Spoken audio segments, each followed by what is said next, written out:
우리 룻기 말씀 계속 보고 있는데요. 오늘은 룻이 시어머니 나오미와 이삭을 죽고 나서 즐겁게 대화를 나누는 장면입니다. 앞의 내용을 잠깐 설명을 드리면 이제 룻이 먹을 게 없어서 시어머니에게 제가 이삭을 주오겠습니다라고 말하고 밭에 갔는데 우연히 이제 보아스의 밭에 도착을 하게 되고 마침 보아스가 그 밭에 오게 돼서 두 사람이 만나게 됩니다. 근데 보아스가 정말 엄청난 환대, 그렇죠? 호의를 베풀게 되죠. 이삭도 죽고 그리고 나쁜 사람들로부터 내가 지켜주겠다. 그리고 먹을 물이 없으면 물을 마셔라. 이제 그렇게 너무나 따뜻하게 대해줍니다. 그러니까 룻이 너무 고마워서 엎드려 절하면서 아니 어떻게 나 같은 사람에게 이런 은혜를 베풀어 주십니까? 라고 이야기를 하죠. 그리고 또 보아스는 룻에게 축복하면서 서로 따뜻한 아름다운 대화가 오고 갑니다. 이제 그리고 또 일하다가 식사 시간이 되었을 때 보통 이제 보아스는 밭의 주인이고 추수하는 하인들이 있고 종들이 있고 그 밑에 이삭 줍는 가장 낮은 어떻게 보면 계층이죠. 근데 불러다가 같이 식사하면서 맛있는 음식을 주고 룻이 배불리 먹고 이제 집으로 돌아가게 됩니다. 오늘 말씀은 그와 이어지는 말씀인데요. 룻이 많은 이삭을 줍고 집에 돌아가서 기쁜 마음으로 가서 시어머니 나오미에게 만나는 장면이죠. 제가 오늘 이렇게 많은 이삭을 주었습니다. 제 얘기를 좀 들어보세요. 그렇게 하면서 하나님께 감사의 고백을 드리는 장면입니다. 오늘 말씀을 보면 되게 지쳐있고 소심하고 의기소침했던 나오미가 소망을 품고 다시 회복되는 그런 모습을 우리가 보게 됩니다. 오늘 말씀을 통해서 하나님께서 어떻게 피곤하고 지친 또 성도들, 우리가 세상 살다 보면 참 여러 가지 피곤하고 지친 마음으로 나올 때가 있는데 어떻게 하나님이 낙심한 자들을, 성도들을 위로하시고 또 풍성한 은혜로 회복시켜 주시는지 오늘 말씀을 통해서 함께 살펴보도록 하겠습니다. 아침부터 저녁까지 열심히 룻이 성실하잖아요.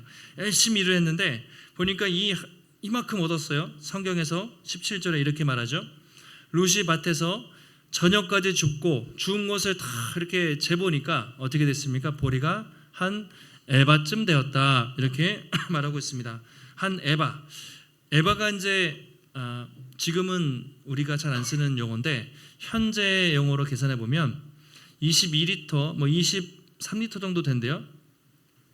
권사님들은 그 몇 말, 쌀 몇 말, 몇 대, 12대 정도 된다고 하는데 한 15kg 정도 된다고 합니다.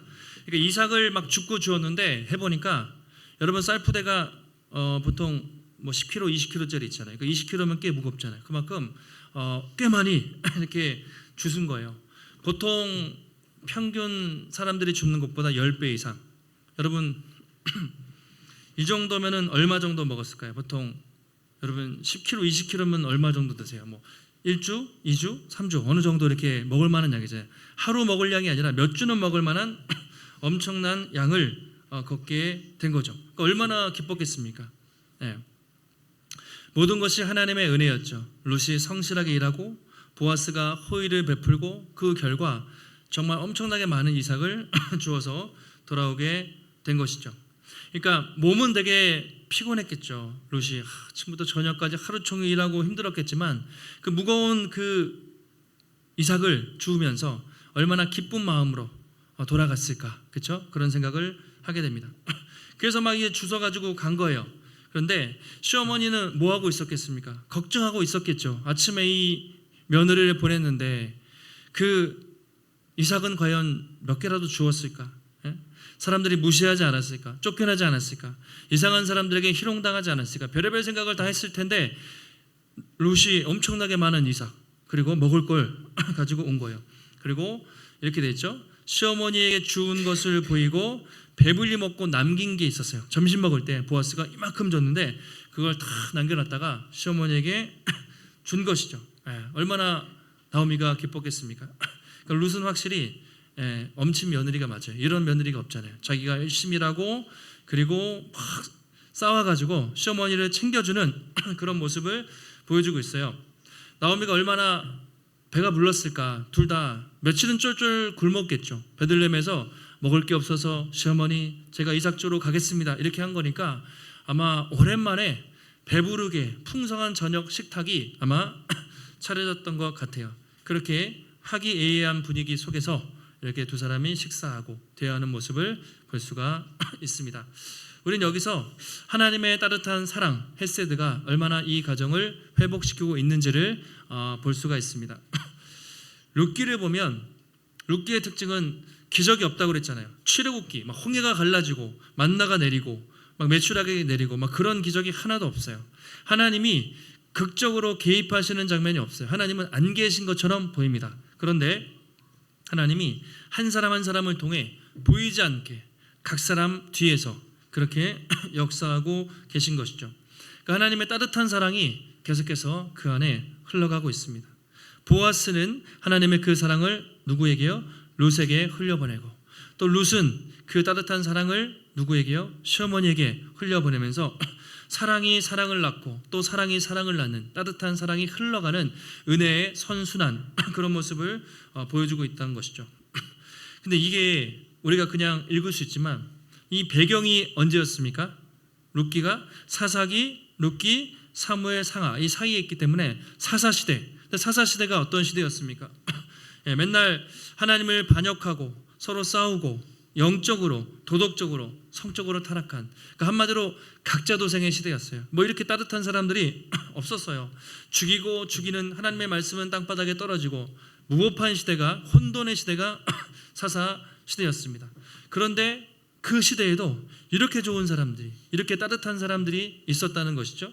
그런데 그것은 그들이 성격이 좋아서가 아니라 하나님의 사랑, 헤세드의 사랑을 경험했던 사람들이라는 것이죠. 보아스가 그냥 부자인데 성격 좋고 존경받는 사람이기 때문이 아니라 보아스가 룻같이 어찌 보면 이삭 줍는 여인을 환대할 수 있었던 이유는 보아스는 하나님의 말씀, 하나님의 율법을 철저히 지키는 사람이었기 때문입니다. 구약 성경의 핵심이 뭘까요? 구약 성경의 핵심은요, 하나님 사랑 그리고 옆에 이웃 사랑, 하나님 사랑, 이웃 사랑. 그러니까 하나님을 사랑하라, 하나님을 경외하는 것이죠. 그것이 성경의 가장 첫 번째 원칙이고, 두 번째는 그 사랑을 이웃들에게 흘려 보내는 것이 구약 성경의 핵심이었어요. 그래서 출애굽기, 레위기 이런 데 보면 하나님은 어떤 분이신가? 고아와 과부와 나그네들, 사회적 약자들, 소외된 사람들을 사랑하는 것이 하나님의 뜻이었고, 그것이 하나님의 공평, 정의라고 말하고 있습니다. 근데 그 당시 사람들은요, 하나님 말씀을 다 갖다 팽개쳐 버렸어요. 각자 자기의 소견에 오른 대로 자기가 주인 되어 살았고, 특별히 사회적 약자들을 억압하고 착취하며 사는 것이 사사시대의 일반적인 모습이었습니다. 그런데 보아스라는 사람은 그런 상황에도 독특한 거예요. 약자를 배려하고 말씀을 지키고 또 주변 사람들을 돌보는 그런 삶을 살았던 것이죠. 그리고 그런 보아스를 통해서 나오미와 룻 같은 연약한 사람들이 하나님의 사랑을 경험하게 된 것이죠. 그리고 룻도 보아스에게 받은 그 사랑을 어머니에게 흘려보내면서 따뜻한 사랑이 그 안에 흘러가는 것을 우리가 볼 수 있습니다. 성경에 놀라운 기적 같은 건 없지만 하나님의 사랑이 이 룻기 그 밑바닥 저변에 깔려 있는 것을 볼 수가 있는 것이죠.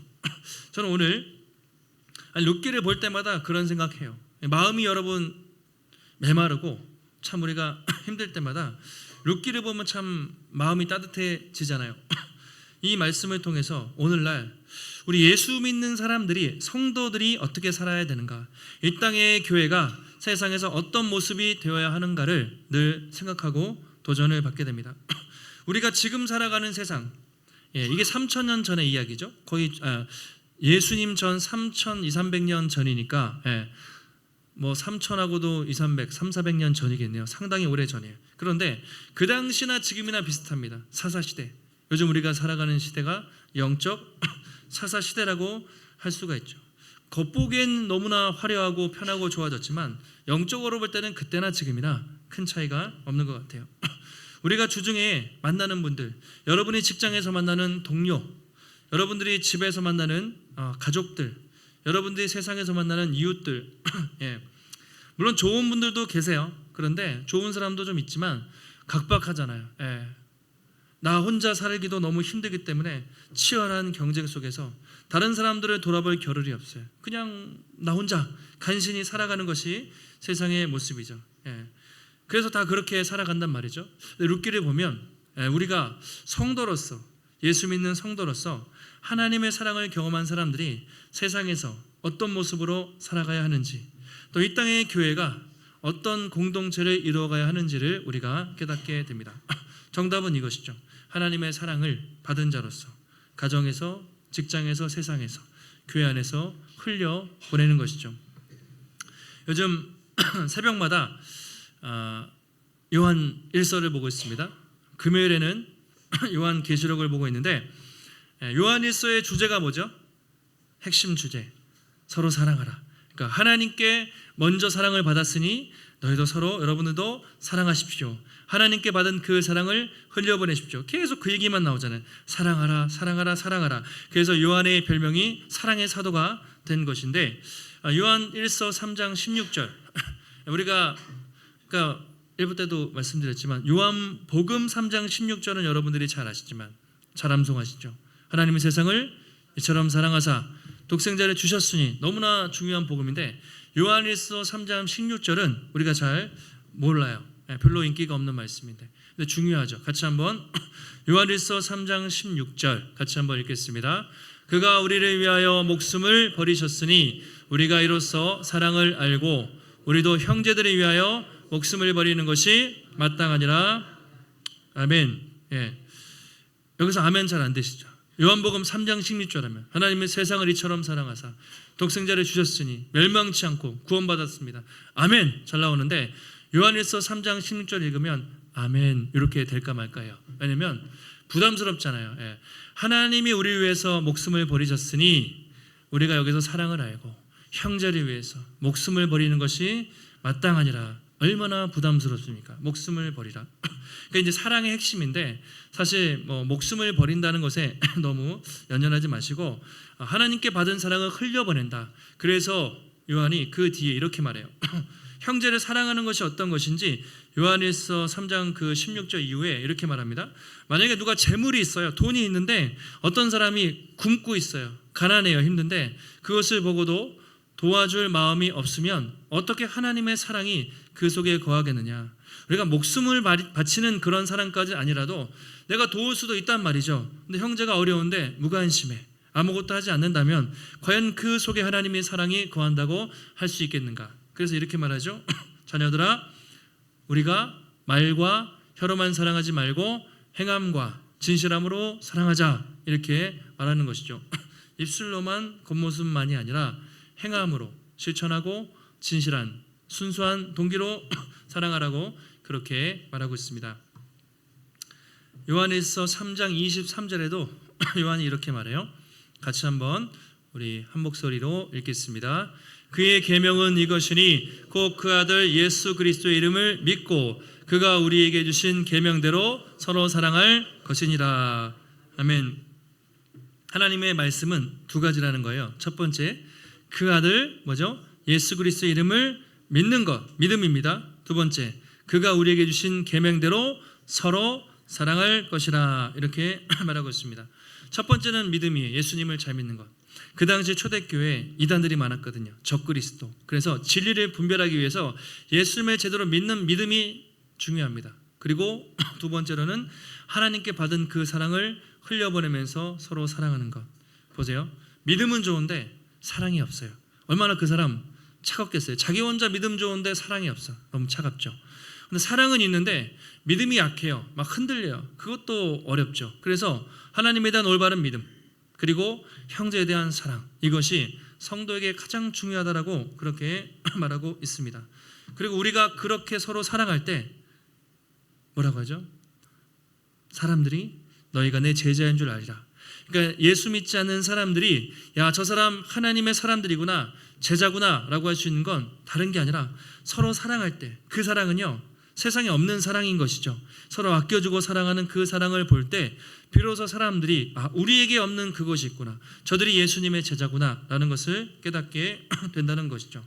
그래서 오늘 말씀을 우리가 들으시면서 부담 갖지 마시고 목숨을 바쳐서 막 그런 거 하지 마시고 내가 할 수 있는 작은 것, 작은 것을 한번 생각을 해보세요. 내가 할 수 있는 작은 실천의 방법이 무엇인가? 저는 먼저 이렇게 권면을 드립니다. 따뜻한 인사, 그렇죠? 요즘에 밖에 나가면 편의점을 가든 사람을 만나든 대부분 인사 안 하잖아요. 근데 누군가가 가끔 되게 친절한 사람이 있어요. 카페를 가도 친절하게 웃으면서 인사해주면 상당히 마음이 열리고 기분이 좋잖아요. 그래서 교회 안에서도 여러분 만나셨을 때 아까 일부 예배 때 말씀 너무 경건해. 일부 때는 다 이렇게 경건하게 예배를 드리는데 경건하게 드리죠. 근데 경건이 늘 무표정한 것은 아니고 따뜻한 인사와 미소. 저는 교회에서 그것만 있어도 참 좋은 것 같아요.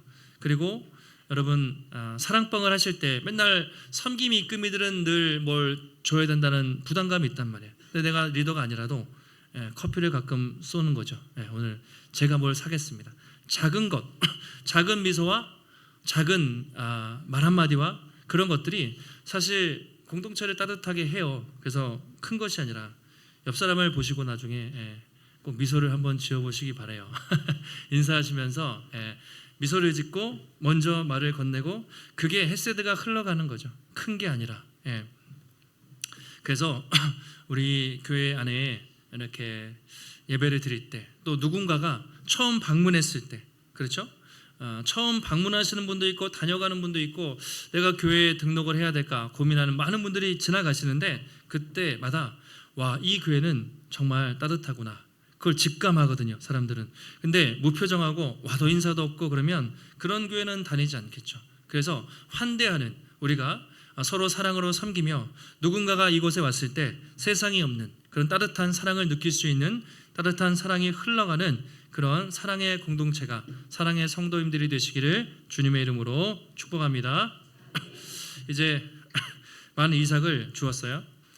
거의 서프라이즈인 거죠. 너무 놀랐을 거 아니에요. 도대체 이 며느리가 그냥 보내놓고도 마음이 아팠잖아요. 같이 가야 되는데 자기는 못 가고 미안해 죽겠는데 왔는데 엄청나게 많은 것을 주워왔어요. 도대체 어디서 이렇게나 많이 주워왔니? 라고 묻습니다. 그때 룻이 이렇게 얘기해요. 제가 오늘 밭에서 주워왔는데 그 밭 주인의 이름은 누구죠? 보아스입니다. 이렇게 얘기해요. 보아스의 밭에서 주웠습니다. 보아스라는 말을 룻이 맨 마지막에 합니다. 룻은요, 보아스가 누군지도 잘 몰라요. 그냥 무심결에 제가 보아스라는 사람을 만났는데 너무 친절해가지고 그 사람 덕분에 이렇게 많이 이삭을 주었습니다 라고 말했던 것이죠. 나오미는 그 말을 듣는 순간 무릎을 탁 치면서 야, 보아스라고? 이거 대박이다 이런 생각을 했던 거예요. 왜냐면 뒤에 보시면 보아스는 그냥 좋은 사람이 아니라 기업을 물을 친척벌이었기 때문에 딱 보아스라는 이름을 듣는 순간 하나님이 룻을 보아스의 밭에 보내셨구나, 그리고 보아스를 예비하셨구나, 그렇게 생각이 들었던 것이죠. 그러면서 이렇게 축복합니다. 오늘 가장 중요한 구절이 20절이에요. 룻기 2장 20절 상반절입니다. 같이 한번 앞에 보시고 읽습니다. 나오미가 자기 며느리에게 이르되 그가 여호와로부터 복 받기를 원하노라. 그가 살아있는 자와 죽은 자에게 은혜 베풀기를 그치지 아니하도다 하고. 자, 뭐라고 하죠? 나오미가 그가 하나님께로부터 복 받기를 원한다, 보아스가. 그리고 그가 살아있는 자와 죽은 자에게 은혜 베풀기를 그치지 않는구나. 엄청나게 축복을 하죠. 막 찬양을 하는 거예요. 얼마나 기뻐서 야, 하나님이 그 보아스에게 복 주시길 원한다.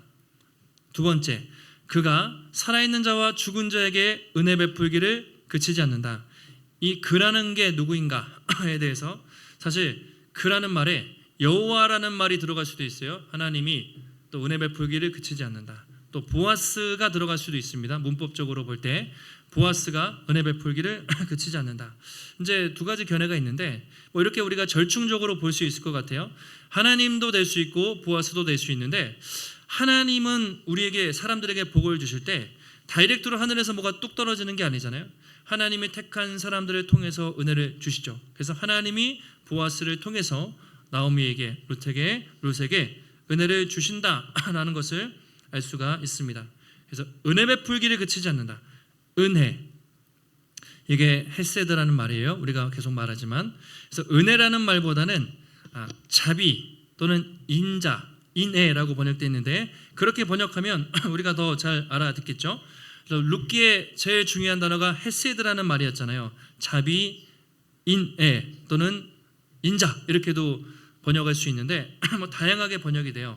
지난번에 그 헤세드라는 말을 일방적인 사랑, 그렇죠? 한쪽에서 베푸는 일방적인 사랑, 또 출구 전략이 없는 사랑, 누군가가 출구 전략, 뒤에 빠져나갈 구멍이 없이 그냥 일방적으로 베푸는 사랑을 헤세드라고 그렇게 표현을 했습니다. 근데 이제 성경을 연구해 보면 헤세드를 이렇게 정리할 수가 있어요. 들어보세요. 약한 자가 공궁에 빠져 있을 때 강한 자가 그럴 의무가 없음에도 불구하고 자발적으로 베푸는 사랑, 이게 이제 헤세드라는 것이죠. 다시요. 약한 자가 어려움에 처해 있을 때 강한 사람이 그럴 의무가 없음에도 불구하고 자발적으로 보이는 사랑, 힘 있는 사람이 힘 없는 사람에게 일방적으로 베푸는 사랑. 세상은 힘 있는 사람이 힘 없는 사람을 억누르고 갑질합니다. 이게 세상의 원리예요. 근데 하나님의 원리는 힘 있는 사람이 기꺼이 약한 사람을 위해서 손해를 감수하고 베푸는 사랑, 이것이 헤세드라고 그렇게 말하고 있습니다. 그러니까 이런 사랑이 룻기 안에 계속해서 흘러가고 있는 것이죠. 여러분, 나오미가 얼마나 그동안 어려운 인생을 살았어요. 룻기를 시작할 때 1장에서 베들레헴에 흉년이 들었을 때 가족과 함께 잘 살아보겠다고 모압으로 이민 갔잖아요. 그러니까 나오미 가정은요, 우리가 이민 간다는 건 있잖아요. 대단한 열정이 있는 거죠. 원래 베들레헴에 흉년이 들어서 보통 사람들은 뭐 언젠가 좋아지겠지 하면서 기다렸겠죠. 이민 갔다는 건 이 가정이 성공에 대한, 그리고 잘 살아보고 싶은 욕망이 되게 많았던 가정이에요. 그래서 모압에 갔겠죠. 그런데 어땠습니까? 완전히 가서 쫄딱 망했습니다. 남편도 죽고 자식마저 죽고 아무것도 남은 것이 없이 거의 거짓골이 돼서 집안이 폭삭 망해서 돌아온 것이죠. 그래서 돌아올 때 사람들이 나오미다 그렇게 얘기했을 때, 나오미, 기쁨이라는 뜻이죠. 나를 기쁨이라고 부르지 말고 마라, 나를 슬픔, 나를 절망이라고 불러라, 아마 그렇게 얘기할 정도였어요. 사람들 만나기 싫었습니다. 룻이 또 시어머니에게 제가 이삭을 주우러 가겠습니다, 하도 먹을 게 없어가지고 제가 이삭 주우러 저라도 가겠습니다 했을 때 보통은 그래 네가 참 대견하구나, 같이 가서 이삭 줍자, 시어머니가 그래야죠. 그런데 전혀 그렇지 못하잖아요. 그래 내 딸아 알아서 갔다 와라, 이렇게 얘기하고 보낸단 말이에요. 그러니까 나오미의 정서적인 상태는 요즘으로 말하면 우울증, 대인기피증, 얼마나 창피했겠어요. 잘 살아보려고 이민 갔다가 망해서 왔기 때문에 와가지고 어떻게 창피하게 이삭 줍는 일을 하겠어요. 자존심 상하지. 내가 굶어 죽어도 집에 있겠죠. 그런 상태였다라는 것이죠. 영적으로도 분명히 그렇게 침체되어 있었을 것입니다. 사람들을 만나고 싶은 마음이 없었어요. 그런데 오늘 나오미의 모습을 보세요. 그런 모습이 온데간데 없는 것이죠. 정말 활기차고 그렇게 기뻐하는 나오미의 모습을 우리가 생각할 수 있죠. 여호와께서 보아스에게 복 주시길 원한다, 축복을 하잖아요. 그러면서 하나님이 우리와 함께 하신다라는 것을 그렇게 나오미가 깨닫게 된 것이죠. 어떻게 그렇게 좋은 사람이 있는가? 하나님이 그 사람에게 복 주시길 원한다. 하나님이 산자와 죽은 자에게 은혜 베풀기를 그치지 않는구나. 나오미가 찬양을 하고 있네요. 감사의 고백을 하고 있어요. 1장의 나오미, 그리고 2장 시작할 때의 나오미, 그리고 오늘 2장 마지막의 나오미는 전혀 다른 모습이죠. 1장의 나오미, 절망, 지치고 낙심하고 위축했던 2장 초반에 대인기피증, 우울증에 빠졌던 그 나오미가 지금은 기쁨과 소망과 확신, 다른 사람을 축복하는, 하나님께 감사하는 그런 나오미가 되어 있는 것이죠.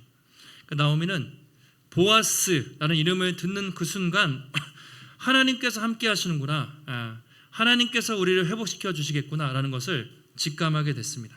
그리고 상황은 아직 그렇게 바뀐 게 없잖아요. 물론 먹을 게 좀 있지만 상황은 크게 바뀌지 않았지만 앞으로 하나님이 자신을 회복시켜 주실 것이라는 믿음이 생겼어요. 그리고 고난을 해석할 수 있는 믿음의 눈이 열리게 된 것이죠. 그래서 비록 지금 힘들지만 축복의 말이, 감사의 고백이 나올 수가 있는 것이죠. 바로 이것이 하나님의 은혜를 경험한 사람, 은혜가 있는 사람들의 모습이라고 할 수가 있습니다. 은혜 없는 사람들은요, 우리도 가끔 그럴 때가 있지만 은혜가 없어요. 어떻습니까? 감사가 잘 안 나오죠. 그냥 하는 것마다 계속 원망과 뭔가 불평이 나와요. 기도가 잘 안 나와요. 자꾸 한숨만 나오고, 남들이 잘 되는 모습을 보면 어떻습니까? 괜히 축복해 줘야 되는데 배가 아프고, 또 자기를 탓해. 왜 나는 이 모양일까? 왜 하나님은 저 사람 복 주시는데 왜 나는 이거밖에 안 될까? 자꾸 부정적으로 보게 돼요. 그게 은혜 없는 사람의 모습입니다. 하나님의 은혜가 있을 때는 어떻습니까? 고난을 해석하는 눈이 생겨요. 지금 당장 힘들고 어려워도 그 고난 너머에서 일하고 계시는 하나님을 바라보게 됩니다. 내가 지금은 힘들고 어렵지만 하나님이 이 보이지 않는 손길로 반드시 나를 회복시켜 주실 것이, 믿음의 눈이 열리게 되죠. 그리고 내가 힘들어도 다른 사람들을 돌아보게 돼요. 또 기도하게 돼요. 그리고 또 다른 사람들을 보면서 축복하게 되는 것이죠. 이것이 하나님의 은혜를 경험한 사람들의 특징입니다. 요즘에 우리의 모습, 지금 나의 모습을 잠깐 한번 돌아보시면 좋겠습니다. 나의 영적 상태, 하나님의 은혜로 채워져 있는가? 아니면 하나님의 은혜가 메말라 있는가? 하나님의 은혜가 채워져 있으면 그러지 말라고 해도 그 사람을 통해 흘러가요. 근데 하나님의 은혜가 없으면 억지로 쥐어 짜가지고 우리는 절대 할 수가 없거든요. 그게 중요한 건 하나님의 은혜가 채워져 있는가, 그분의 사랑이 내 안에 흐르고 있는가, 이것이 중요한 것이죠. 혹시 오늘도 우리가 살아가면서 바쁘고 분주하게 살면서 하나님의 은혜가 좀 약하고, 은혜가 메마르고, 또 하나님의 사랑이 또 그렇게 메마른 분들이 계시다면 예배를 통해서 하나님이 주시는 그 은혜와 사랑을 누리시고 그 사랑으로 충전하시고, 또 고난 중에 하나님이 나와 함께 하신다는 것을 믿음으로 바라볼 수 있는, 또 믿음의 눈이 회복되시기를 예수님의 이름으로 축원합니다. 자, 이렇게 축복을 하고 이제 고백을 했잖아요. 근데 또 한 가지 제일 중요한 고백이 뒤에 나타나거든요. 20절 하반절에 나오미가 이렇게 말합니다. 같이 한번 이것도 읽어보실까요? 시작. 나오미가 또 그에게 이르되 그 사람은 우리와 가까우니 우리 기업을 물을 자 중에 하나이니라 하니라. 기업을 물을 자, 이게 이제 무슨 말인지 잘 모르실 건데 쉽게 설명을 드릴게요. 오늘 본문에서 룻기에서 가장 중요한 단어가 헤세드와 기업을 물은다라는 뜻이거든요. 근데 고엘이라는 히브리어인데 이 기업을 물은다는 것이 쉽게 설명하면 이것입니다. 잃어버린 것을 되찾다. 잃어버린 것을 되찾다. 그런 의미예요. 그래서 이스라엘에만 있었던 독특한 제도였습니다. 이스라엘에는 이제 12지파가 있었잖아요. 이스라엘 사람들의 독특한 개념은 토지, 부동산을 하나님이 주셨다. 실제로 가나안 땅을 하나님이 주시고 12지파가 분배했기 때문에 하나님 주신 선물이었어요. 이스라엘 백성들에게 땅의 의미가. 그래서 땅을 잃어버리면 안 됐어요. 그리고 가문이 끊어지지 않기 위해서 하나님이 특별히 주신 제도가 기업을 물으는 고엘 제도였습니다. 구체적으로 한번 설명을 드릴게요. 레위기나 신명기에 보시면 기업을 물을 자의 역할이 세 가지 정도로 나와 있는데 첫 번째는 이것입니다. 땅을 되찾아줄 의무가 있어요. 예를 들면 제가 있어요. 누가 저랑 친한 친척이 있단 말이죠. 그 사람이 살다가 어찌저찌해서 가난해졌어요. 그 땅을 잃어버렸단 말이죠. 그러면 그 상태로 가면 그 지파가 없어지잖아요. 그래서 자기와 가장 가까운 1번, 2번 친척이 그 땅을 자기 돈 주고 사서 되돌려주는 거예요. 자기 친척을 위해서. 그게 고엘이에요. 땅을 갚아주는. 그러니까 우리나라의 보증보다 훨씬 더 강한 개념이죠. 연대 책임. 친척이 땅을 잃어버렸을 때 내가 대신 사가지고 땅을 갚아준다, 되돌려준다. 그것이 기업을 물은다라는 의미입니다. 땅을 갚아주는 책임이 있고요. 또 한 가지는 사람을 갚아주는 책임인데 뭐냐면 누군가 열심히 살았는데 어찌저찌해서 노예가 됐어요. 종이 됐어요. 가만히 놔두면 계속 종이 되잖아요. 그래서 돈을 주고 종에서 해방시켜주는 거예요. 가까운 친척이. 그래서 종에서 해방시켜주는 것. 그것이 고엘, 기업 물을 자의 또 역할이 있습니다. 레위기에 나와요. 또 한 가지는 가문을 이어주는 거예요. 대를 이어주는 거. 이렇게 가다가 아들이 예를 들어 없어요. 또는 아들이 있는데 후손이 끊기면 대를 이어주는 역할을 하는 게 고엘의 역할인데, 형사 취소 제도라고 독특한 제도예요. 예를 들면 형이 있는데, 첫째 형이 있는데 자식이 없이 죽었습니다. 그러면 둘째 남동생이 형수와 결혼을 해서 그 가문의 대를 이어주는 거예요. 그런 제도가 고엘 제도였어요. 독특하죠. 지금은 없습니다. 근데 역사에 보면 우리나라 부여 시대에 그런 제도가 있었다고 해요. 그러니까 고대에 있었던 특별한 제도란 말이죠. 가까운 사람이 누군가 땅을 잃어버리거나 종이 됐거나 대가 끊어질 때 가까운 친척이 책임져 주는 거예요. 그래서 그 재산을 회복시켜주고 가문을 이어주는 제도가 고엘, 기업을 무르는 제도였던 것이죠. 그런데 바로 보아스가 그런 관계였다는 거예요. 그래서 보아스 시작할 때 나오미가 있고 남편 엘리멜렉의 친족이라고 되어 있잖아요. 기업 물을 자의 관계였다는 것이죠. 나오미는 보아스라는 이름을 듣는 순간, 이 사람이 우리 기업을 물을 수 있겠구나, 이 생각을 한 거죠. 보아스, 내 죽은 남편 엘리멜렉의 가까운 친족인데 잘하면 보아스가 우리 땅을 다 사줄 수도 있겠구나. 잘하면 보아스가, 이제 가문이 끊어질 위기잖아요. 남편과 아들이 죽었기 때문에 우리의 끊어진 대를 이어줄 수도 있겠구나라는 생각을 한 것이죠. 그렇게 되면 대박이죠. 그러니까 오늘 저녁에 당장 먹을 이삭을 준 것 정도가 아니라 완전히 무너진 가문이 살아나는 엄청난 일이 벌어질 수도 있겠구나라는 생각을 하게 된 거죠. 그래서 보아스는 우리의 기업 물을 자다라고 말한 것이 그런 의미가 있는 것이죠. 그러니까 그 말을 듣는 순간 정신이 번쩍 뜨였을 것입니다. 야, 우리 집안 다시 살아날 수도 있겠구나. 그리고 그 뒤에 하나님이 역사하시는구나. 하나님이 보아스를 보내주셨구나. 우연히 룻이 보아스의 집에 간 것이 아니라 하나님이 보아스를 통해서 이 무너진 우리 가족을 회복시켜 주시는구나 라는 믿음의 고백을 하게 된 것이죠. 그리고 이 고백은 이제 룻기의 결정적인 터닝 포인트가 됩니다.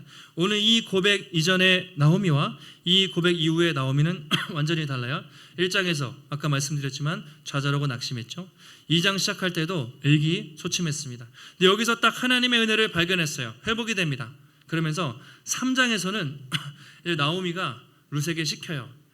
기업 물을 짜, 결혼을 시키기 위해서 나오미가 좀 전략을 짜가지고 이렇게 타작마당에서 보아스가 잠들어 있는데, 사실 되게 위험한 일인데 며느리를 보내가지고 이렇게 저렇게 해서 결혼하게 만들잖아요. 그래서 4장에서는 보아스와 룻이 난 그 아들을 나오미가 탁 안고 오벳을 낳죠. 그러면 하나님을 찬양하는 장면이 나와요. 그러니까 1장의 나오미, 2장의 나오미, 3장의 나오미, 마지막 4장에서는 정말 하나님을 찬양하는 나오미의 모습을 보게 됩니다. 그 전환점이 오늘 2장 20절의 고백이에요.